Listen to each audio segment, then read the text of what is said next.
Eduardo, nós temos uma economia que parece, de certa forma, desacelerada no Brasil, né? Isso se estende para o Rio de Janeiro, apesar de todos esses investimentos, por causa da Copa do Mundo, da Copa das Confederações. Eu pergunto a você, essa situação permite investimentos externos no Brasil hoje?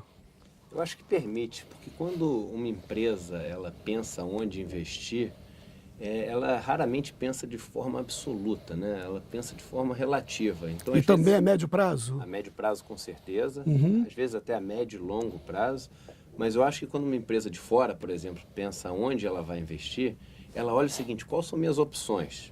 Então, às vezes a gente tem a tendência a olhar só para o Brasil, só para o Rio de Janeiro e achar que a gente está crescendo pouco, que a gente está, acho que, longe do nosso potencial de crescimento. Mas quando a gente olha para a Europa está diminuindo, não só diminuindo a taxa de crescimento dela, como está diminuindo o tamanho da economia ano após ano. Essa é a definição de recessão. Então, os Estados Unidos agora começa a crescer novamente, mas passou aí vários anos com uma taxa de crescimento muito baixa. As economias que você tem mais emergentes, que são China, Índia, Rússia, que são os competidores naturais do Brasil, apresentam taxas de crescimento maior, mas muitas vezes têm peculiaridades que dificultam o investimento. A China é uma economia relativamente fechada comparada com a do Brasil, por causa do regime político que existe na China. Então, o regime político interfere muito em negócios na China. O empreendedor, o empresário, ele pensa duas vezes e fala: o Brasil tem um mercado mais fácil, mais regulado, mais regulamentado? Eu acho que é o seguinte: o mercado do Brasil é um mercado mais aberto do que o da China.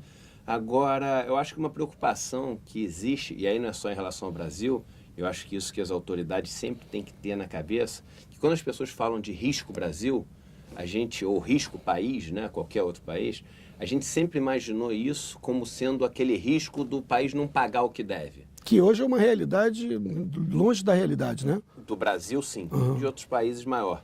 Mas o risco país é muito mais do que isso. Quando você muda as regras de um país, isso também significa risco país. Se você, por exemplo, tem uma legislação que rege o setor de mineração, o setor elétrico, o setor agrícola, e as empresas se baseiam nisso para fazer os investimentos e as projeções dela, em um certo determinado momento, essas regras mudam. Sim. Isso é algo que as empresas não gostam de ver também, porque elas perdem previsibilidade. Qual é a definição de risco? A ideia de risco? O que quer dizer risco? É você investir e perder o dinheiro? Não. Risco quer dizer incerteza. Sim. As pessoas, elas falam muito sobre risco, né? E eu acho que elas têm pouca sensibilidade do que quer dizer risco. Risco é incerteza, é tão somente isso. E toda vez que a gente está falando de futuro, a gente não pode ter certeza do que vai acontecer. Ainda não aconteceu. Sim. E como a gente está falando de algo que a gente não tem certeza, o futuro ele sempre está associado a algum risco. Se a gente tem certeza se alguém vai pagar ou não, a gente está falando de risco de crédito. Sim, sim. Se a gente tem certeza sobre como as pessoas vão ver uma atitude que a gente vai tomar, Sim. a gente está falando de risco de imagem. Sim, sim. Se a gente está falando, se a gente tem certeza se vai ter o dinheiro que hoje é ou não, tão importante quanto o risco de crédito, né? Porque às vezes os riscos eles meio que se associam, né? Às vezes, se você faz algo que interfere no seu risco de imagem, isso dificulta você conseguir captar dinheiro. Como você não consegue captar dinheiro, você não consegue pagar, então automaticamente você influencia o seu risco de crédito. Sim.